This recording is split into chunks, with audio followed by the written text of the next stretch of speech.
Vlogs. सो ये vlog होने वाला है बहुत ही ज़्यादा स्पेशल बिकॉज इसमें मैं अपनी जापान ट्रिप की सारी डिटेल्स आपको बताने वाली हूँ। कैसे अपनी जापान की ट्रिप बुक करनी है, flights, itinerary, hotel, sight seeing, public transport, food, ये सब इस वीडियो में कवर होगा। सो एंड तक देखिएगा, बहुत ही अमेजिंग और इंटरेस्टिंग वीडियो होने वाला है। एंड जापान एक बहुत ही अमेजिंग कंट्री है, बहुत सारे लोगों की विश लिस्ट में जापान है। And yes, it's a wonderful country to visit. So आपको सब बताऊंगी जापान के बारे में। And yes, let's get started. But before that, don't forget to like, share and subscribe to Sarika Gule Vlogs to enjoy all that amazing content that I keep posting. तो Japan basically है एक island country east Asia में, and वो लगभग बना हुआ है 6800 island से। जापान का लगभग 73% जो लैंड है it's mountainous, and Japan lies on specific ring of fire, which means it experiences frequent earthquakes and has many active volcanoes. अब आते हैं जापान की हिस्ट्री की तरफ। थोड़ा सा ब्रीफ में ही बताऊंगी जापान की हिस्ट्री के बारे में। सो जापान की हिस्ट्री हजारों साल पुरानी है। जापान ने इंस्पिरेशन लिया था चाइना और कोरिया से for imperial rule, writing and Buddhism. सदियों तक उनके जो पावरफुल समुराई वॉरियर्स थे और शोगुन्स थे, उन्होंने ये देश चलाया, और जो उनका एम्पायर था वो मोस्टली एक सिंबलिक फिगर ही था। फिर अर्ली 1600s में जापान ने खुद को पूरी दुनिया से आइसोलेट कर लिया था, और ये लगभग 200 साल के लिए वो आइसोलेशन में चला गया था अंडर द तोकुगावा शोगुनेट। इस पीरियड को कहा जाता है period of isolation and peace. 1868 में मेजी रिस्टोरेशन ने जापान को पूरी तरह ट्रांसफॉर्म कर दिया। वहाँ पे फ्यूडल सिस्टम खत्म हुआ, मॉडर्न इंडस्ट्रीज बढ़ने लगे, और इससे जापान बन गया एक बहुत बड़ा मिलिट्री पावर। फिर वर्ल्ड वॉर 1 के दौरान जापान एलिस की तरफ से लड़ा। उन्होंने जर्मनी ने जो भी टेरिटरीज ली थी एशिया में, वो सारी उन्होंने कैप्चर कर ली जापान ने, और इससे उनका काफ़ी इन्फ्लुएंस बढ़ गया स्पेसिफिक में। इससे जापान का इंटरनेशनल स्टेटस और इकोनॉमी भी बढ़ी। फिर उसके बाद वर्ल्ड वॉर 2 में जापान काफ़ी एग्रेसिवली एशिया में एक्सपैंड कर रहा था, और उनका बहुत कॉन्फ्लिक्ट हुआ अपने एलाइज के साथ में। फिर वर्ल्ड वॉर 2 ख़त्म हुआ हिरोशिमा और नागासाकी की बॉम्बिंग्स के बाद, जो हुई थी अगस्त 1945 में, जिससे जापान को बहुत नुकसान हुआ, बहुत डिस्ट्रक्शन हुआ जापान में। लेकिन वॉर के बाद जापान ने खुद को बहुत अच्छे से रिबिल्ड किया। फिर उन्होंने ज़्यादातर फोकस किया टेक्नोलॉजी, मैन्युफैक्चरिंग और इनोवेशन में, और by the late 20s it became a global leader in car, electronics, pop culture like anime and gaming. So ये थी बेसिकली थोड़ी बहुत हिस्ट्री जापान के बारे में। What's commendable is जापान ने जिस तरह से खुद को वर्ल्ड वॉर 2 के बाद खड़ा किया। So the things you should know about Japan. Japan का कैपिटल है टोक्यो। जापान के ऑफिशियल लैंग्वेज है जापानीज, उनकी करेंसी है Japanese yen. Then religion, basically 2 religions है जापान में, one is Shinto and other is Buddhism. Shinto उनका native religion है, एंड बुद्धिज्म यहाँ एशिया से वहाँ पे स्प्रेड हुआ था। देन उनका जो गवर्नमेंट फॉर्म है इट्स अ कॉन्स्टिट्यूशनल मोनार्की, जिसका मतलब उनका एम्पायर तो है, लेकिन उनका एक्चुअल जो पावर है it lies in those elected figures which are headed by the prime minister. And climate है it ranges from sub arctic in the north to sub tropical in the south. उनके 4 main seasons हैं which is spring, summer, autumn and winter. So अभी best time visit करने का it depends on the individual choices, but if you love cherry blossom and want to experience the cherry blossom, then you should definitely go in the spring season. Then if you want to see the fall of colors, then you should go in the autumn season. If you are into skiing and love snow, then you should visit Japan in winters. If you love beaches and island tours, then you should visit in summer season. Ideal Japan का trip आपका कितने दिनों का होना चाहिए? So according to me I think 10 से 15 दिन ideal है जापान एक्सप्लोर करने के लिए, since Japan is a very expensive country. So बहुत एक्सटेंड स्टे करना will not be wise. So या 10 to 15 days are enough to visit Japan, वहाँ की जो मस्ट विजिट सिटीज़ है वो कौन सी है? तो मैंने जो विजिट की थी it is Tokyo, Kyoto, Osaka, Hiroshima and Mishima. ये मोस्टली लोग यही विजिट करते हैं। Mishima was an exception of course, लेकिन other places which you can visit are Sapporo, Okinawa, Fukuoka और रूरल जापान भी बहुत अच्छा है। जापान ऑल ओवर बहुत खूबसूरत है, सो आप देख सकते हो। देन फूड का कहोगे तो वहाँ पे बहुत सारे इंडियन रेस्टोरेंट्स हैं। वेजिटेरियंस के लिए it could be a bit problematic, so I suggest कि आप एयरबीएनबी बुक करो, ताकि वहाँ पे आपको गैस मिलेगा and you can cook for yourself, which will be a better option. Then non vegetarians वालों के लिए तो बहुत सारे ऑप्शंस हैं। 7-Eleven में भी आपको मिलता है, if you are in a hurry then 7-Eleven आप वहाँ से खा सकते हो। वहाँ का आप जापानीज कुजीन भी ट्राई कर सकते हो।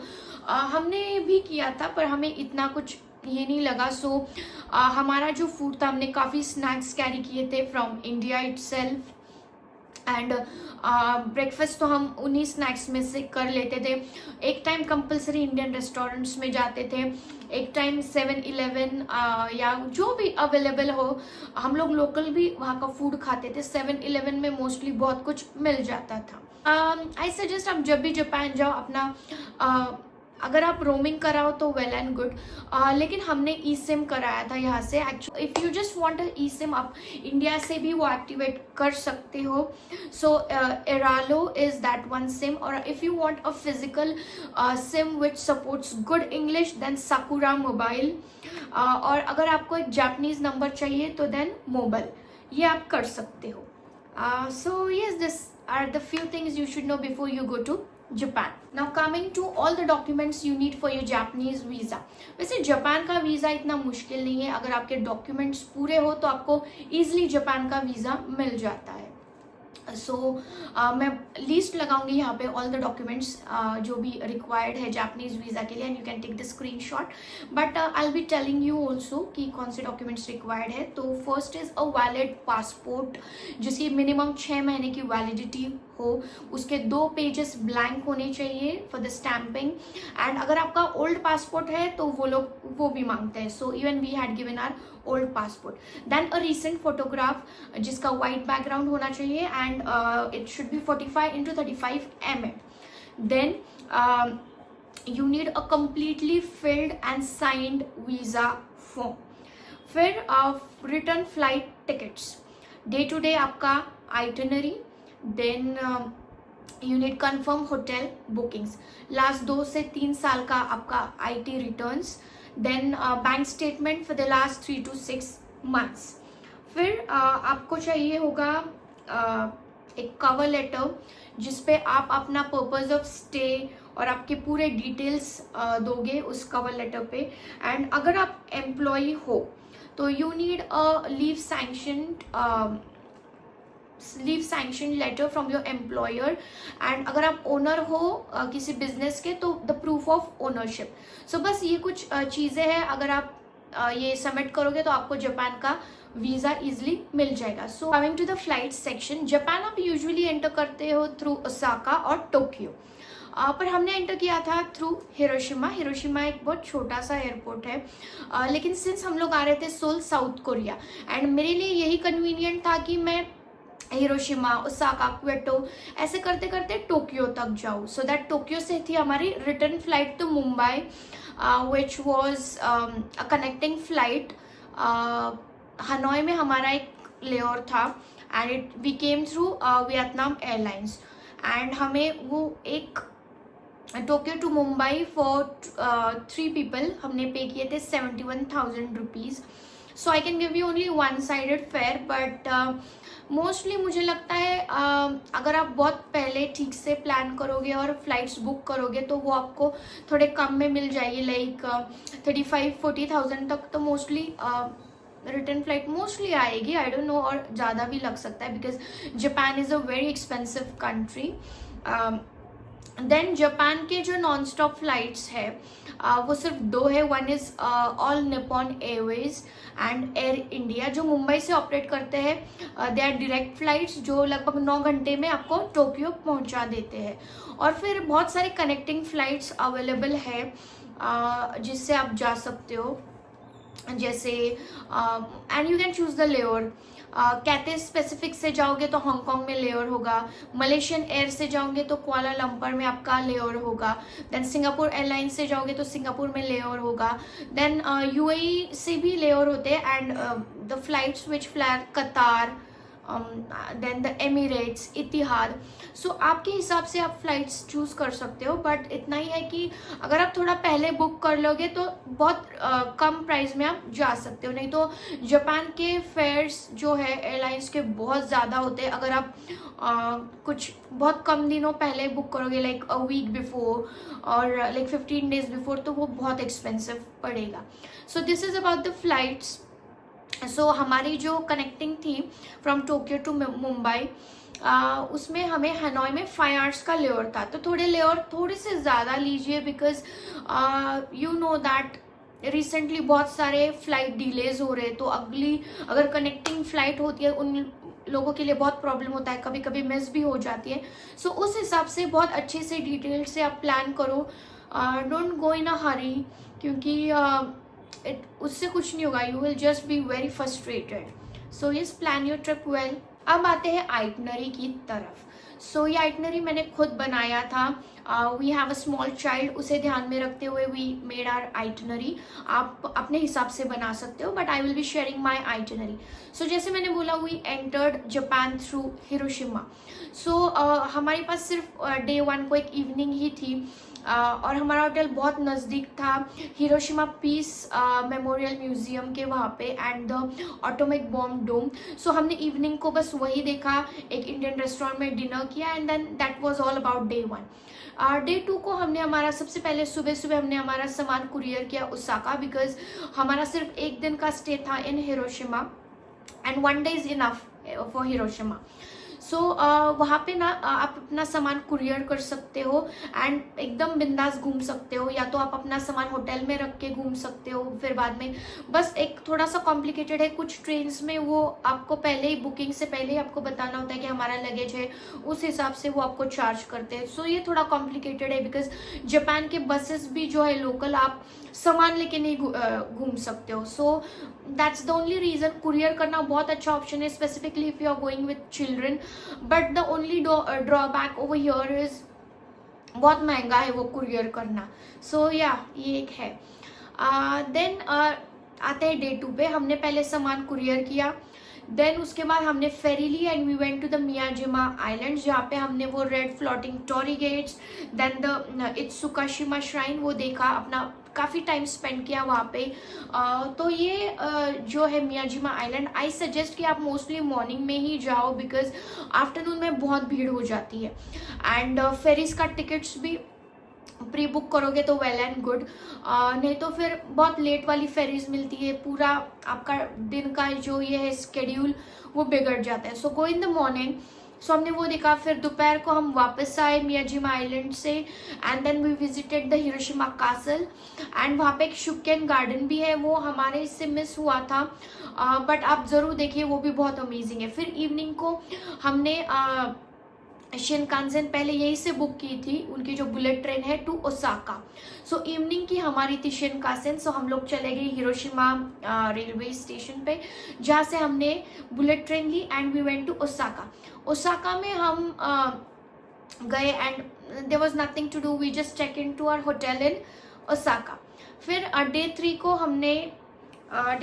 हमने ओसाका में एक पूरा डे ट्रिप किया था नारा डियर पार्क। अब नारा ऐसा है कि आप डे टूर भी ले सकते हो या खुद से भी जा सकते हो, तो हम लोग खुद से गए थे, बिकॉज डे ट्रिप्स थोड़े महंगे भी पड़ रहे थे, एंड खुद से आप कर सकते हो, बहुत आसान है। बस आपको प्रायोरिटाइज करना है कि आपको क्या देखना है क्या नहीं। और वॉकिंग बहुत है, अगर आप वो कर रहे हो, खुद कर रहे हो, DIY ट्रिप कर रहे हो तो। बट नारा एक बहुत अमेजिंग प्लेस है, आप डेफिनेटली आपको जाना चाहिए नारा। फिर डे 4 हमने पूरा डे स्पेंड किया था यूनिवर्सल स्टूडियोज। सो आपको बस एक याद रखना है, जब आप यूनिवर्सल स्टूडियोज जा रहे हो तो what happens you know, एक तो बहुत भीड़ होती है जापान के यूनिवर्सल स्टूडियो, सो अवॉइड वीकेंड्स में आपको बहुत भीड़ मिलेगी। और हो सके तो आप मैजिकल पास ले सकते हो, एक्सपेंसिव है पर अगर आपको सारी राइड्स करनी है तो वो बहुत बहुत अच्छा पड़ेगा, क्योंकि क्या होता है इतनी लाइंस होती है कि आप सारा नहीं कवर कर पाते हो। और वहाँ जाने से पहले उनका जो मारियो वर्ल्ड है, सुपर निंटेंडो वर्ल्ड, वो आपको ना मोबाइल के थ्रू उसका स्लॉट बुक करना पड़ता है, तो वो भी याद रखिए।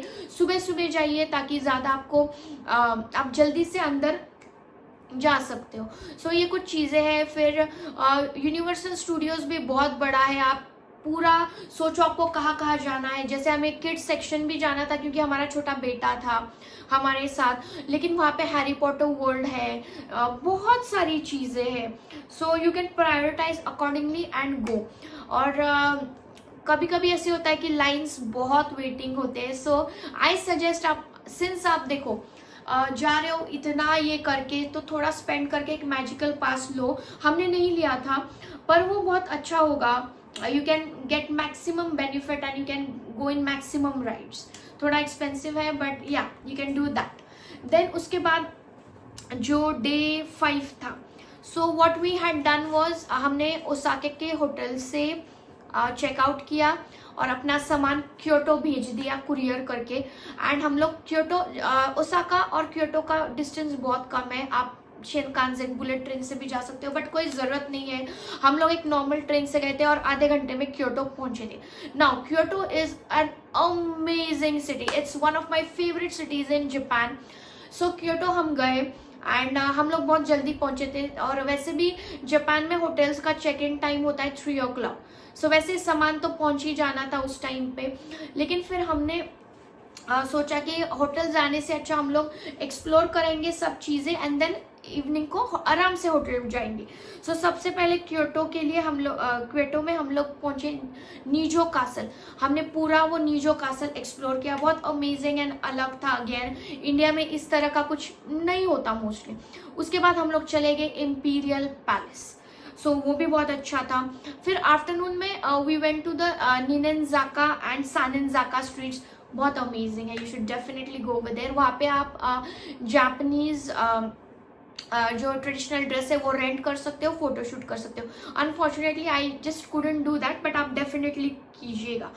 फिर this is how we spend our day in Kyoto. जो डे उसके बाद डे 6 इन क्योटो, हमने एक सुबह सुबह we took this Sagano romantic train, जो होजुगोवा रिवर है उनकी, वहाँ से वो चलती है वो ट्रेन।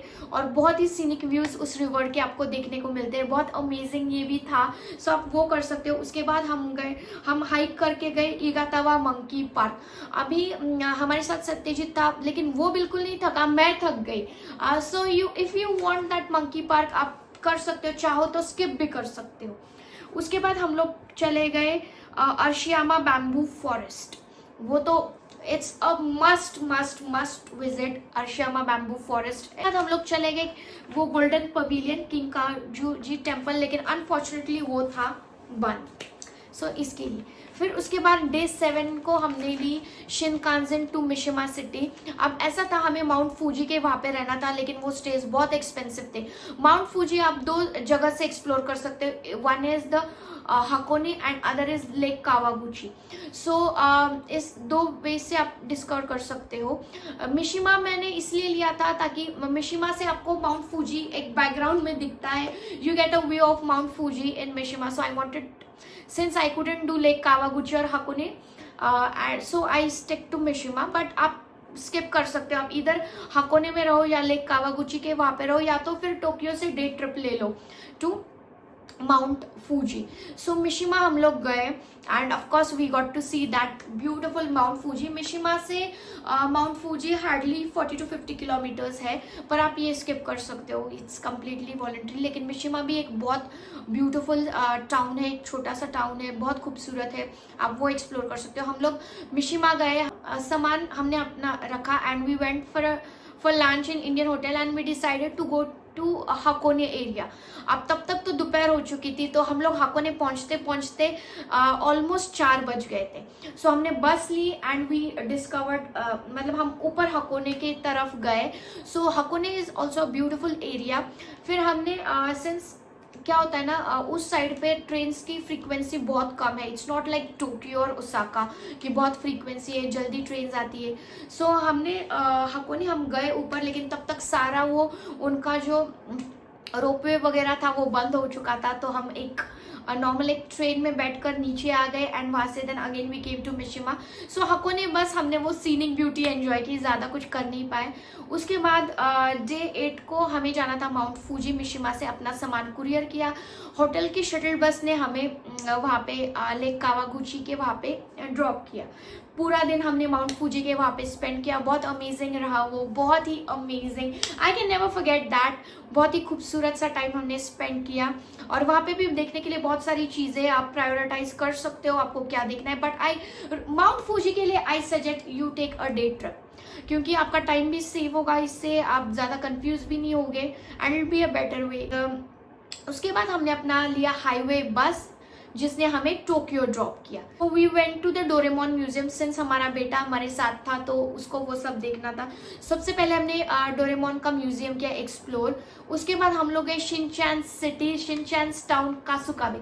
अभी कासुकाबे में ज़्यादा कुछ है नहीं, बस शिनचैन के कुछ स्पॉट्स है, थीम स्पॉट्स, और ज़्यादा कुछ नहीं। You can skip this, but हमें जाना था because I am a big Shinchan fan, so it's a must for me also. So हमने वो किया। फिर उसके बाद हम लोग आ गए टोक्यो वापस एंड वी हमने एक्सप्लोर किया अकीहाबरा। वो जो है it's mostly famous for anime, gaming, tech के लिए तो है वेरी, और इलेक्ट्रॉनिक शॉपिंग के लिए बहुत अच्छी प्लेस है, बहुत अच्छी प्लेस है, आप जा सकते हो।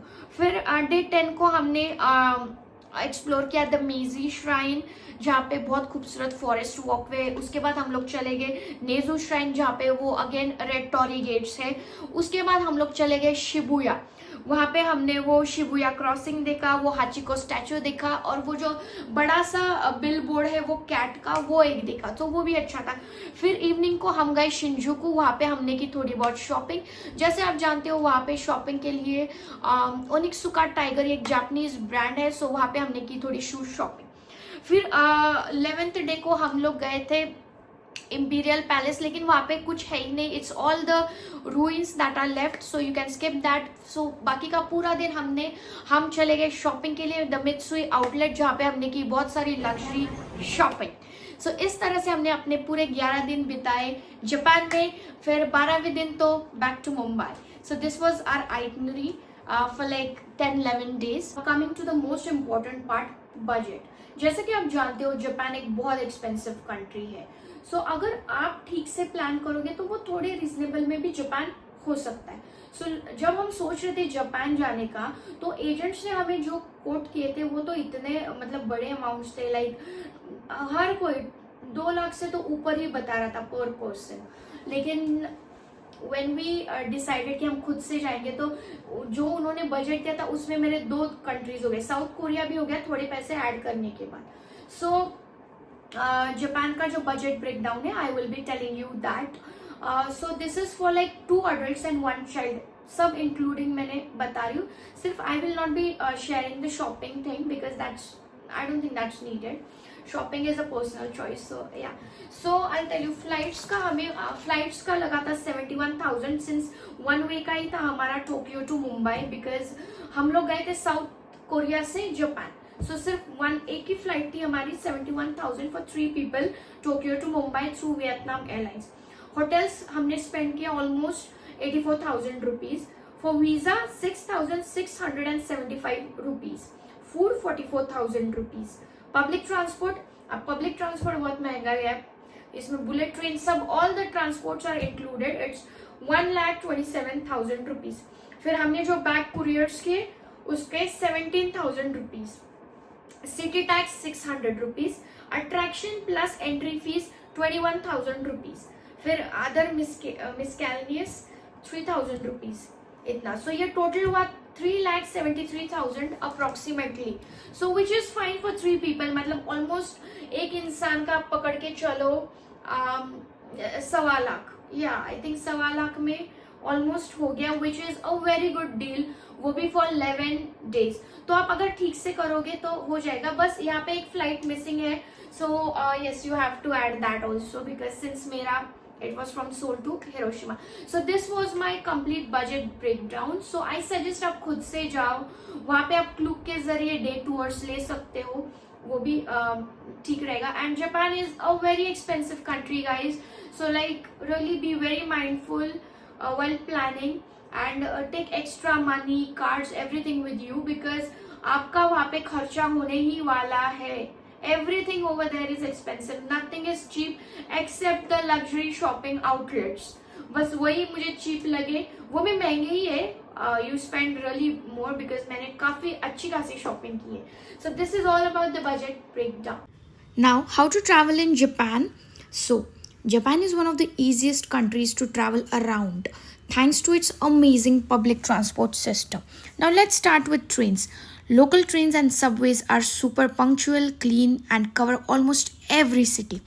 In big cities like Tokyo and Osaka, they are the fastest way to get around. You can use an IC card like Suica, Pasmo, or Icoca card to simply tap in and out. For longer distance, you have famous Shinkansen or bullet train connecting cities like Tokyo, Kyoto, and Hiroshima at speeds of over 300 km per hour. It's fast, comfortable, and really convenient. Now, a lot of people ask about the Japan Rail Pass. Yes, it allows unlimited travel on JR lines, but it's expensive and comes with a limited number of days. That often makes people rush through cities just to get their money's worth. Sometimes it's actually better to book your Shinkansen tickets separately. Travel at your own pace and enjoy the journey without the pressure. Now, in smaller towns, buses are common, and in places like Kyoto, city buses are the easiest way to get around. Hiroshima and some other cities also have trams, which are fun and practical for short distances. Taxis are safe, clean, and reliable, but honestly, they are very expensive compared to trains and buses. Most travelers only use them when absolutely necessary. So, overall, Japan's public transport is efficient, foreigner friendly, and easy to navigate with plenty of English signs. Whether you're hopping on a tram, zipping across the country on the Shinkansen, or catching a local bus, getting around Japan is smooth and stress free.